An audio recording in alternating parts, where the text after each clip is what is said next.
Hello guys, welcome to our YouTube channel Easy Tricks app. In today's video, I will tell you how to log into your Discord account with QR code. For this, first of all, go to your laptop or your PC's screen and open Discord website. And on its first page, it will ask for your email or phone number and password, and on right side you will find the option of login with QR code.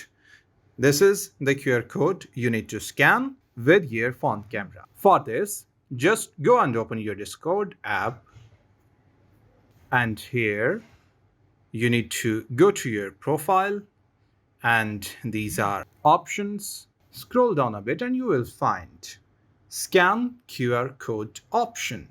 Click on it and then press on login. And you are in.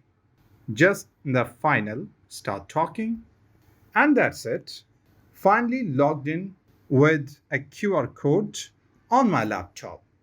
That's it from today's video, guys. If you are new to our channel, like the video, subscribe the channel and press the bell icon for future notifications. Take care.